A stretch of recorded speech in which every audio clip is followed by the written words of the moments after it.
wal kitabi wan nabiyyi wa atal mala ala hubbihi dzawil qurba wal yatama wal masakin wa ibnas sabil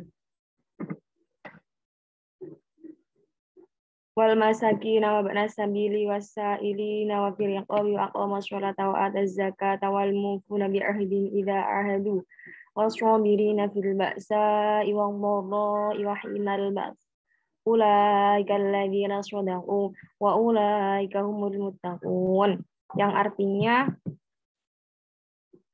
bukanlah menghadapkan wajahmu ke arah timur dan barat itu suatu kebajikan, akan tetapi sesungguhnya kebajikan itu ialah beriman kepada Allah, hari kemudian, malaikat-malaikat, kitab-kitab, nabi-nabi, dan memberikan harta yang dicintainya kepada kerabatnya.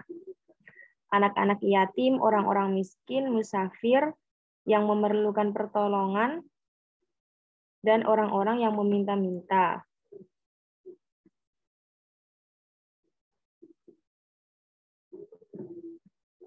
Dan memerdekakan hamba sahaya, mendirikan sholat dan menunaikan zakat, dan orang-orang yang menepati janjinya apabila ia berjanji, dan orang-orang yang sabar dalam kesempitan, penderitaan, dan dalam peperangan. Mereka itulah orang-orang yang benar imannya, dan mereka itulah orang-orang yang bertakwa. Selanjutnya pembahasan bagian mufradat. Di situ albir, yang secara bahasa itu berarti memperbanyak kebaikan. Asal katanya berasal dari albar atau daratan, dan lawan katanya adalah al-bahar, laut. Menurut istilah syariat adalah setiap sesuatu yang dijadikan sebagai sarana untuk taqarrub kepada Allah, yakni iman, amal soleh, dan akhlak mulia.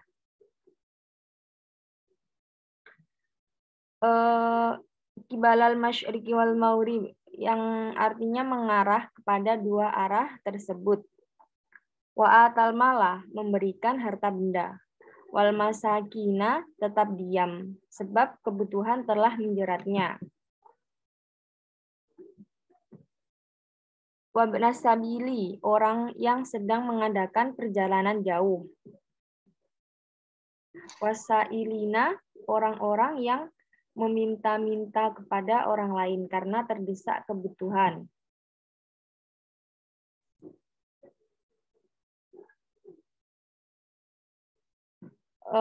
Ar-riqabi, membebaskan budak atau hamba sahaya. Wa aqamas sholata, mendirikan sholat sebaik mungkin. Ahadu, janji atau suatu ikatan yang dipegang teguh oleh seseorang terhadap orang lain.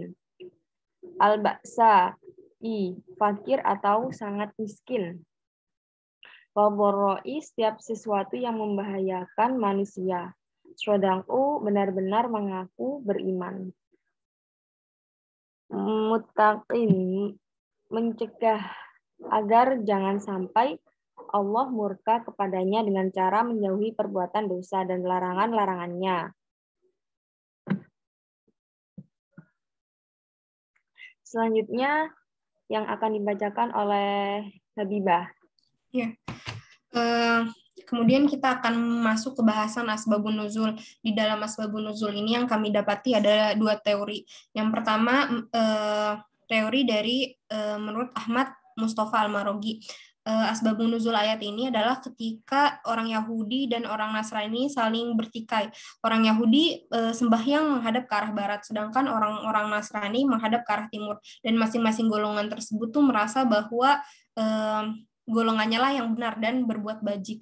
Maka turunlah ayat ini untuk membantah pendapat mereka. Kemudian teori kedua ada ketika Rasulullah ditanya oleh, kalau nggak salah, Abu Dzar, Rasulullah, apakah iman itu? Maka beliau membaca ayat ini hingga akhir. Laisal birra an tuwallu wujuhakum hingga akhir.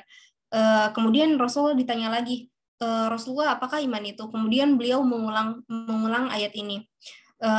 Baru setelah itu Rasulullah ditanya lagi, Rasulullah, apakah iman itu? Kemudian beliau baru menjawab, iman ialah jika kamu melakukan kebaikan yang disukai oleh itu disukai oleh hatimu, dan jika kamu melakukan keburukan itu akan dibenci oleh hatimu. Selanjutnya kita masuk ke munasabah. munasabah surat Al-Baqarah dengan surat sebelumnya dan sesudahnya. Yang pertama, munasabah dengan surat sebelumnya yaitu surat Al-Fatihah. Di dalam surat Al-Fatihah sendiri merupakan titik-titik pembahasan yang akan dirinci pembahasannya di dalam surat Al-Baqarah. Di bagian akhir surat Al-Fatihah disebutkan permohonan hamba supaya diberi petunjuk oleh Allah ke jalan yang lurus. Sedangkan surat Al-Baqarah dimulai dengan ayat yang menerangkan bahwa Al-Quran ini adalah kitab yang menunjukkan jalan yang lurus itu. Selanjutnya, munasabah surat Al-Baqarah dengan surat sesudahnya, yaitu surat Ali Imran. Dalam surat Al-Baqarah disebutkan Nabi Adam itu diciptakan langsung oleh Allah Subhanahu wa Ta'ala. Dan di dalam surat Ali Imran disebutkan tentang kelahiran Nabi Isa alaihi salam yang kelahiran keduanya itu Nabi Adam dan Nabi Isa itu menyimpang dari kebiasaan atau bukan kelahiran yang normal gitu. Dari uraian di atas tampaklah munasabah antara surat sebelumnya dan surat sesudahnya. Kalau surat Al-Fatihah menerangkan tentang permintaan agar diberi petunjuk oleh Allah ke jalan yang lurus, surat Ali Imran menerangkan orang yang tidak mau mengikuti perintah Allah ke jalan yang lurus, dan surat Al-Baqarah memerintahkan untuk menuju jalan yang lurus. Selanjutnya munasabah ayat surat Al-Baqarah yang ayat 177 dengan surat Al-Baqarah ayat 189. Dalam ayat 177 memiliki kesesuaian atau hubungan dengan ayat Al-Baqarah 189. Keduanya menerangkan tentang kebajikan dan ketakwaan. Pada ayat 177, Allah menegaskan bahwa kebajikan bukanlah pada persoalan menghadapkan wajah ke arah barat ataupun timur, melainkan kebajikan itu ada pada ketaatan menjalankan perintahnya. Dan pada ayat 189, Allah menegaskan bahwa kebajikan itu bukanlah melangkah masuk rumah lewat pintu belakang, melainkan bahwa kebajikan itu terwujud dalam bentuk ketakwaan. Dari uraian di atas, tampaklah bahwa kedua ayat tersebut memiliki kaitan yang jelas, yaitu menerangkan kebajikan dengan takwa. Dan selanjutnya akan dibacakan oleh Nikma.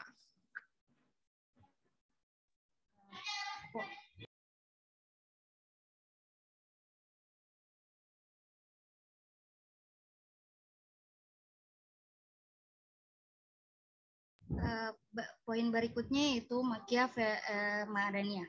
Surah Al-Baqarah merupakan surah Madaniyah yang dapat diindikasi dari ayat-ayatnya yang panjang-panjang.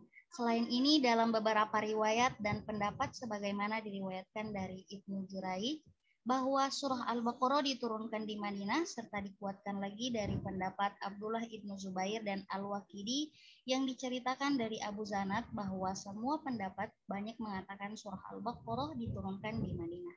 Maka secara keseluruhan dapat dipastikan bahwa surah Al-Baqarah dikategorikan dalam surah Madaniyah.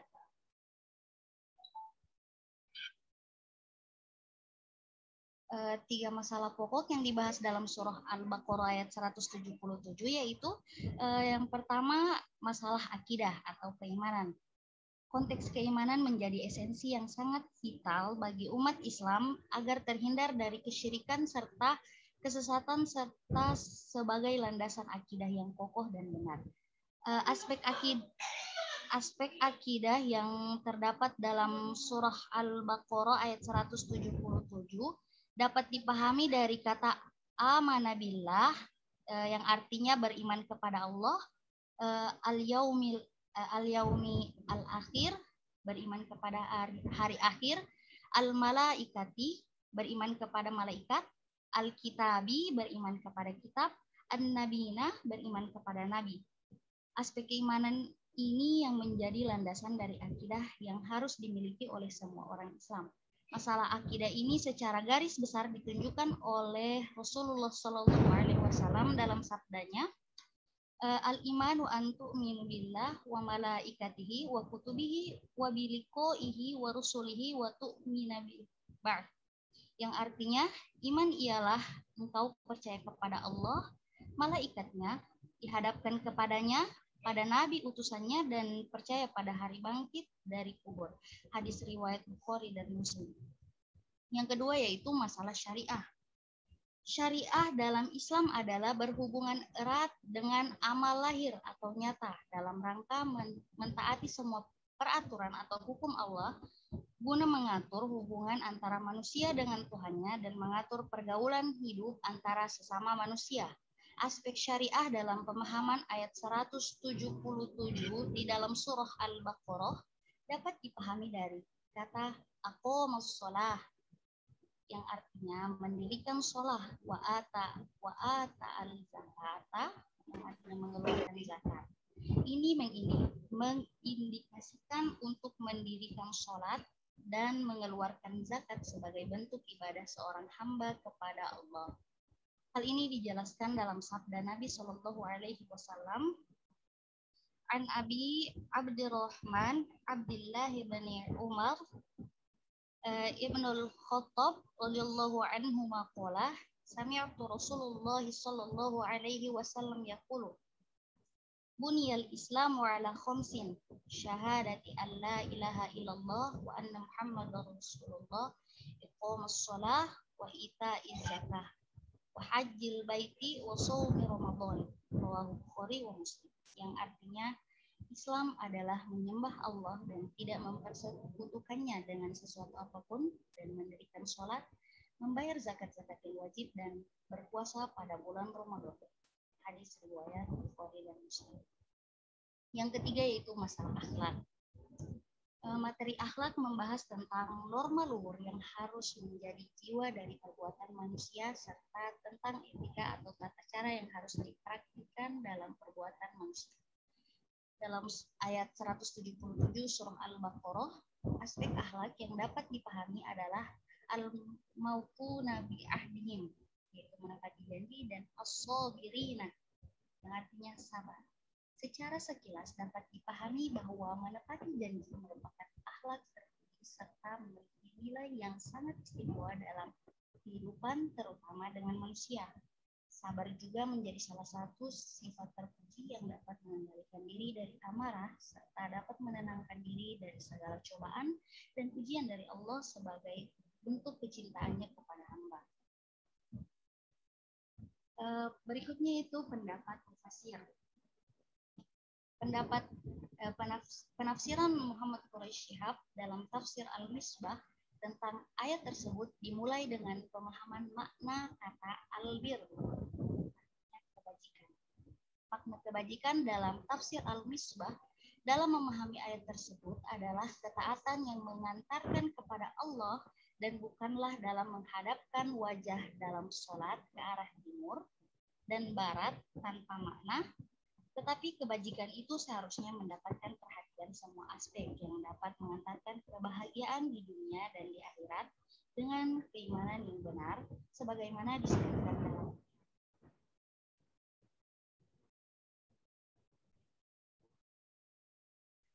maksudnya dalam surah lain. Berikutnya menurut Hamka dalam tafsir Al-Azhar menjelaskan bahwa ibadah itu bukanlah sekedar menghadapkan wajah kepada suatu arah tertentu, baik ke arah timur ataupun ke barat, akan tetapi ibadah yang sebenarnya ialah beriman kepada Allah dengan sungguh-sungguh, beriman kepada hari akhir, beriman kepada malaikat, dan beriman kepada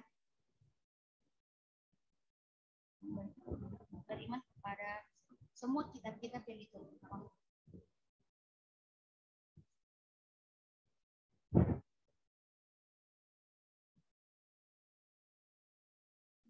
Lalu kedengaran gak suara? Suaranya kecil. Kecil banget ya? Dari tadi ya? Tadi enggak usah.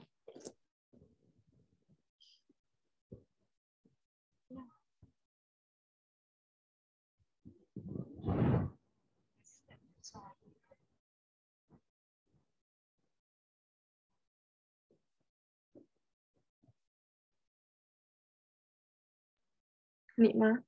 Iya, ada nggak suaraku? Halo? Ya Allah, jaringan kali ya?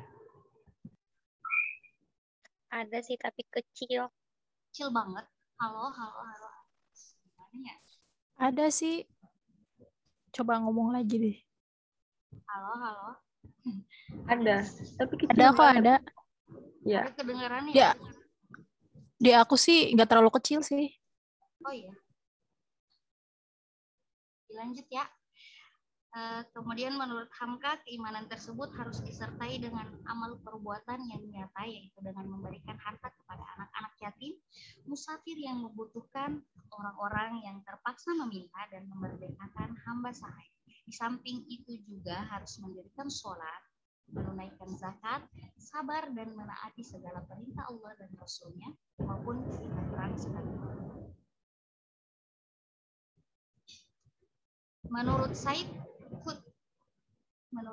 Qutb dalam tafsir fi Zilalil Quran, beliau menjabarkan bahwa kebajikan yang dimaksud dalam ayat ini pada hakikatnya adalah iman yang disertai dengan amal soleh.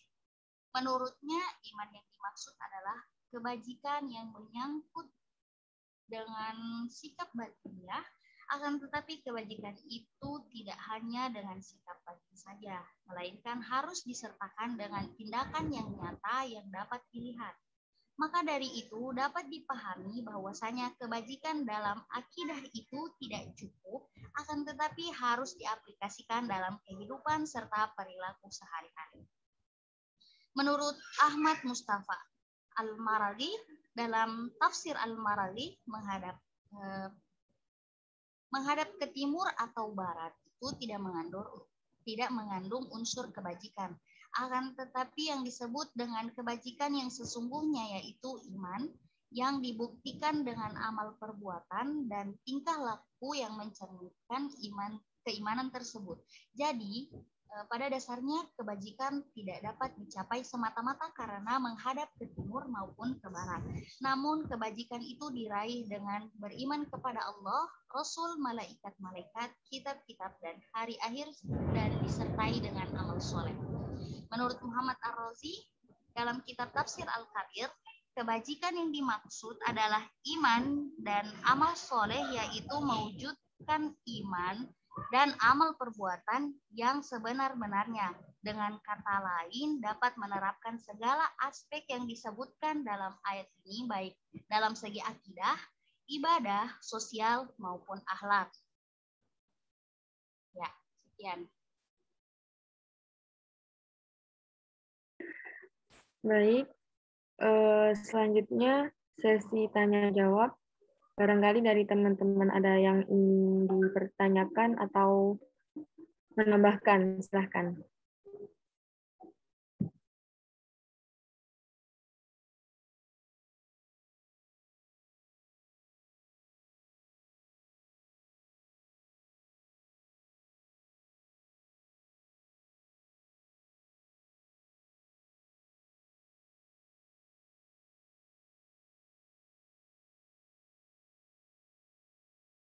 Yuk teman-teman yang mau bertanya, silahkan. Nggak ada yang mau bertanya?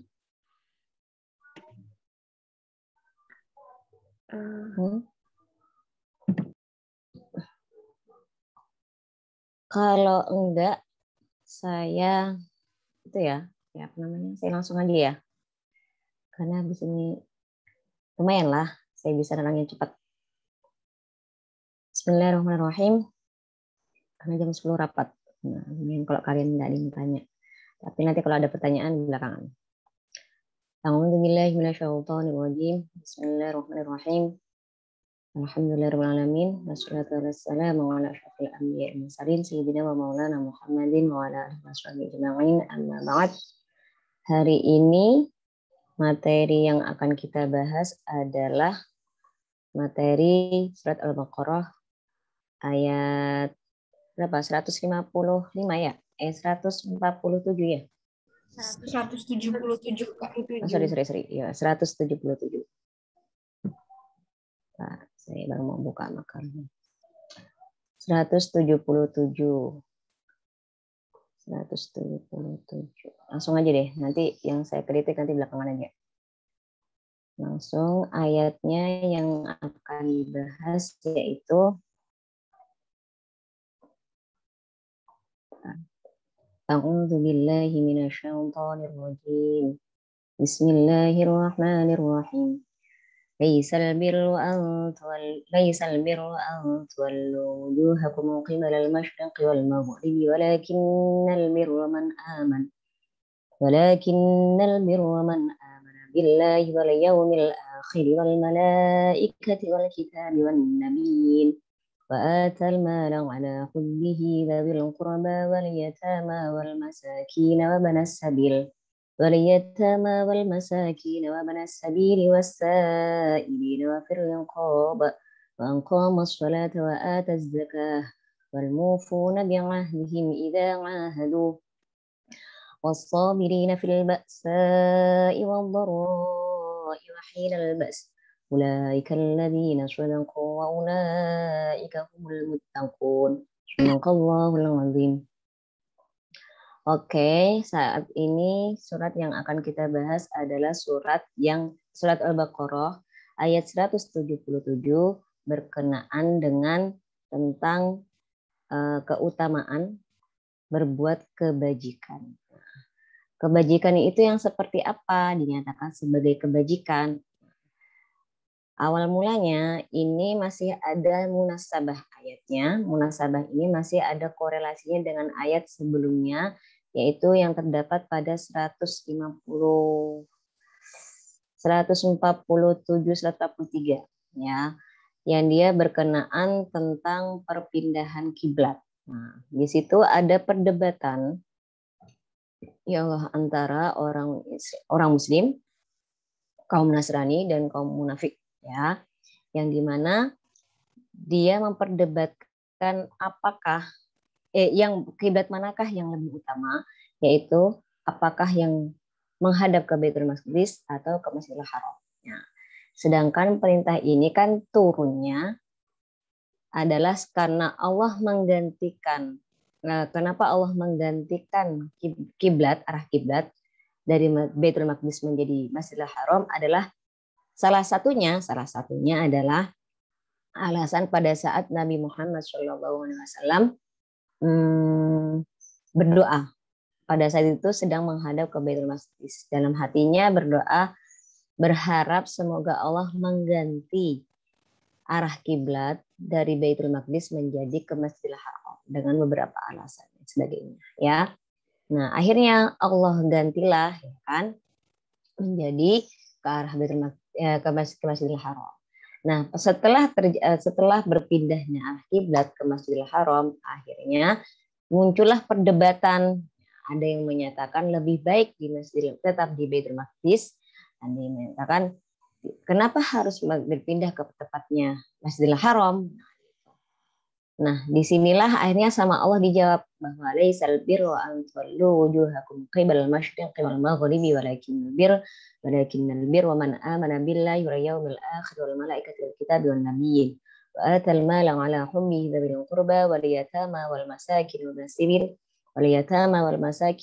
sabili was-sa'ilin wa fil riqab wa aqama as-salah wa ata az-zakah wal mufuna bi ahdihim idza ahadu الصابرين في البأساء والضراء وحين البأس أولئك الذين صدقوا وأولئك هم المتقون. Oke. Sudah bisa lihat apa yang saya share nggak? Oh no. Yang kelihatan ini ya? Sudah, Kak.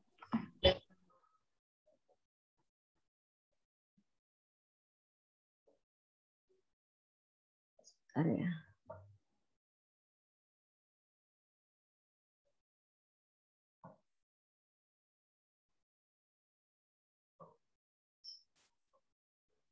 Katanya, Bismillahirrahmanirrahim. Nah, dari semua ini, makna yang terkandung dalam surat ini adalah, dalam ayat ini adalah, pertama beriman kepada Allah ya.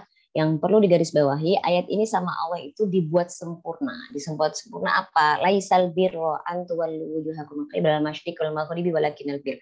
Ini menjelaskan yang dinyatakan sebagai berbuat baik yang di atas level, baik di atas kebaikan. Jadi kebajikan banget begitu ya. Nah, itu apa? Sama Allah langsung dijelaskan, yaitu man amana billahi wal yawmil akhir wal malaikati wan nabiyyin. wal malaikati wan nabiyyin wa atal mala ala hubbihi dzil qurba wal yatama wal masakin min as-sabili was-sailina fi riqab wa aqama shalah wa ata zakah wal mufuna bi ma'adihim idza ahadu was-sabirina fil ba'sa wad dharra wa hina ba's. Nah, ulaika humul muttaqun. Di sini Allah tuh langsung sebutkan apa aja. Nah, yang pertama itu beriman kepada Allah. Kenapa beriman kepada Allah itu nomor satu? Yang pertama yaitu langsung sama Allah. Ketika Allah sudah menurunkan perintah untuk mengganti kiblat dari Baitul Maqdis ke Masjidil Haram, maka disinilah Allah ingin melihat seperti apakah kebesaran keimanan kita untuk mengikuti perintah Allah melalui Nabi Muhammad. Nah, di sini.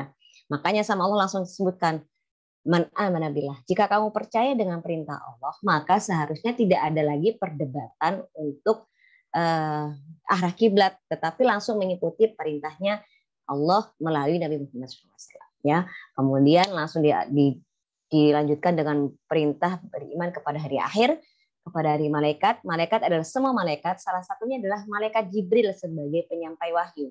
Karena malaikat Jibril lah yang menyampaikan wahyu untuk perpindahan Masjidil Haram, ya kan? Nah, ini juga harus diyakini. Kemudian para nabi. Nabi Muhammad sebagai Nabi Muhammad, seperti apakah Anda percaya kenabian Nabi Muhammad? Seperti dengan aplikasinya adalah mengikuti perintah Nabi Muhammad. Nah, ya. Kemudian setelah hubungannya adalah tentang keimanan seseorang berarti langsung kepada Allah, hubungan manusia kepada Allah, kemudian dilanjutkan dengan hubungan manusia terhadap manusia, yaitu memberikan hartanya, sebagian hartanya yang dicintai kepada kerabatnya. Itu kenapa yang pertama dari kerabatnya? Karena orang yang paling dekat dengan kita adalah kerabat. Berarti kita harus lihat mana yang membutuhkan, kita bantu. Mana yang pakai kekurangan, kita bantu. Nah, urutan kedua setelah kerabat, maka lanjut ke anak yatim. Kenapa anak yatim? Gitu. Karena anak yatim itu punya psikologis yang berbeda dengan orang yang tidak yatim. Maksudnya adalah perbedaan rasa psikologis bagi anak yang punya orang tua utuh dengan yang tidak utuh, ya. Itu harus kita pelajari gitu. Kita harus tahu dan pahami bahwa anak yang punya orang tua utuh itu kan bisa ngalem, bisa mengadu, kalau ada apa-apa bisa minta sama orang tuanya, bisa bersandar pada orang tuanya, dan ini tidak dimiliki oleh anak yatim, ya. Walaupun misalnya dia kehilangan seorang sosok ayah aja, dia tuh sudah ngerasa iya ya aku nggak punya ayah, kalau dia enak punya ayah, atau iya ya aku nggak punya ibu, dia enak punya ibu, ya. Apalagi anak yatim piatu, ya kan? Sehingga orang yang anak yatim ini sama Allah di backup. Siapapun yang mengambil harta warisan atau kepemilikan anak yatim secara paksa, maka dia akan dihukum sama Allah baik di neraka dan di dunia, ya. Itu di backup sama Allah anak yatim seperti apa, ya. Kemudian orang miskin, ya. Kalau kita lihat orang miskin, kalau ada kekurangan kita harus bantu. Kemudian musafir yang memerlukan pertolongan seperti apa? Misalnya dalam perjalanan mereka, perjalanan yang untuk kebaikan, ya, bukan perjalanan maksiat. Perjalanan kebaikan, kekurangan kebutuhan, maka kita harus membantu dia. Itu merupakan bagian dari kebajikan juga. Kemudian orang-orang yang lainnya. Selanjutnya adalah memerdekakan hamba sahaya. Kenapa ini merupakan kebajikan, merupakan kebaikan di atas kebaikan? Karena memerdekakan hamba sahaya adalah kita menolong seorang untuk mendapatkan kemerdekaan dirinya, tidak terikat oleh manusia lain, ya kan? Hamba sahaya itu kan bisa diapa-apain oleh manusia sebagai tuannya, ya kan? Sedangkan kita manusia bebas itu kan kita hanya punya keterikatan terhadap diri kita dan Allah langsung, ya kan? Nah, kalau hamba sahaya dia masih ada keterikatan lagi dengan manusia. Mungkin secara prakteknya hamba sahaya sekarang tidak ada. Secara legalitas hamba sahaya sekarang sudah tidak ada, sudah dihapus di dunia ini. Namun secara praktek masih banyak. Contohnya apa? Seperti orang yang jadi TKW atau pembantu rumah tangga yang punya majikan yang zolim, ya, yang serta-merta memperlakukan dia seperti budak, itu banyak. Nah, itu perlu kita perjuangkan bagaimana mereka punya hak asasi masing-masing. Selanjutnya, setelah hubungan antara manusia dengan manusia, kemudian dijelaskan kembali bagaimana hubungan manusia terhadap Allah, yaitu pertama mendirikan sholat, ya, mendirikan sholat. Ini adalah pasti kalau kita ngomongin sholat itu adalah perkara wajib. Kemudian menunaikan zakat, kemudian menepati janji. Menepati janji adalah hal yang sangat berat, makanya bagi orang yang bisa menepati janji, maka dia termasuk orang yang melakukan kebajikan, ya. Selanjutnya adalah orang yang sabar dalam kesempitan, penderitaan, dan dalam peperangan. Orang tuh kalau sudah kena musibah, ya, mau bencana alam apalagi mau kena bencana alam, itu udah merasa dirinya kehilangan rasa keamanan, keselamatan, ya kan? Habis ini nanti datang lagi bencana, habis ini datang lagi namanya gempa. Begitu juga orang dalam keadaan peperangan juga gitu, merasa tidak nyaman, merasa ada ketakutan, nanti ada teror lagi ya. Kita bisa kita lihat bagaimana keadaan orang-orang yang ada di Yaman, di Suriah, yang ada Palestina, yang banyak peperangan. Atau yang paling dekat di Indonesia adalah di Papua yang sekarang banyak namanya peperangan persaudaraan. Bagaimana keadaannya penuh dengan teror, ya kan? Di sini ketika seorang bisa sabar dan menerima keadaan, maka dinyatakan sebagai kebajikan, ya. Ini ayat yang kita bahas untuk saat ini. Saya mohon maaf ya, jam 10 saya stopkan. Ini mungkin agak cepat ya, tapi semoga kalian bisa dapatkan maksud saya. Tapi nanti kalau ada pertanyaan bisa langsung di WA ya. Untuk saat ini mungkin saya nggak absen dulu. Nanti mungkin diwakilkan sama teman-teman ya, sama ketua kelas, tolong nanti diabsenkan. Saya coba ambil fotonya dulu ya, 1, 2, 3.